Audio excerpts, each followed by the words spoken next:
इस वीडियो को लाइक करें, हमारे चैनल को सब्सक्राइब कर बेल आइकन जरूर प्रेस करें हमारी न्यू वीडियो सबसे। કોડીનાર તાલુકાના ડોળાસા ગામે નેશનલ હાઈવેની મનમાનીના કારણે ખેતરો અને શાળાના મેદાનમાં પાણી ભરાયા, ખેડૂતો અને વિદ્યાર્થીઓમાં રોષ છવાયો। ડોળાસા તા 2 કોડીનાર તાલુકાના ડોળાસા ગામે હાલ બાયપાસનું કામ ચાલી રહ્યું છે। તા કામગીરી દરમિયાન લોકોનું ખાસ કરીને ખેડૂતોની તકલીફ સમજવાનો પણ પ્રયાસ થતો નથી અને શાળાએ ભણવા આવતા બાળકોની સમસ્યાઓની પણ દરકાર લેવાઈ નથી, જેના કારણે હાલ ડોળાસાના કેટલાય ખેડૂતોના ખેતરમાં પાણી ભર્યા છે। તેમાંય ગોવિંદભાઈ કાનાભાઈ ડોડિયાનું ખેતર તો તળાવની જેમ પાણીથી લબાલબ ભર્યું છે, તો સોમનાથ એકેડેમીના મેદાનમાં પણ પાણી ભર્યું છે। તેના માટે માત્ર અને માત્ર ડોળાસા બાયપાસની કામગીરી અને અધિકારીઓની લાપરવાહી જ જવાબદાર છે।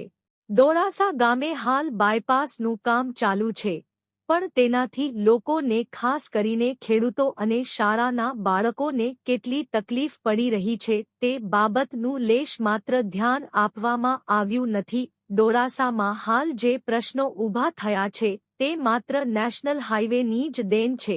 ચીખલી અને લેરકા રોડ પર બનેલા ઓવરબ્રિજની પાણી ભરાય છે, દત્ત આશ્રમની આજુબાજુના ખેતરોમાં પાણી ભરાય છે વગેરે। પણ આજે ડોળાસાના કોડીનાર રોડ પર આવેલ બાયપાસના છેડે શું સમસ્યા સર્જાય છે તેની હકીકત જણાવવી છે। કોડીનાર તરફથી ડોળાસા આવતા બનેલા બાયપાસની ઊંચાઈ 10 ફૂટ છે। અહીં ચોમાસાની પાણી ક્યાં જશે તેવી ખેડૂતોની વાતને ધ્યાને જ લેવામાં આવી નથી। અહીં નાળું તો મૂકવામાં આવ્યું છે, પણ પાણી આગળ જાય તેમ જ નથી।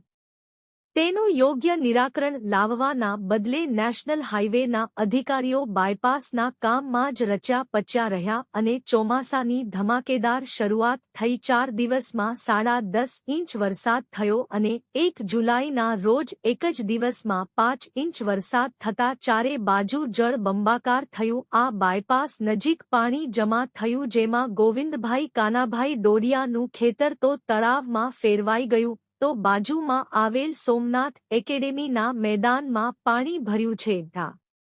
શાળાના બાળકોને શાળાએ જવા ગોઠંડું પાણીમાંથી પસાર થવું પડે છે।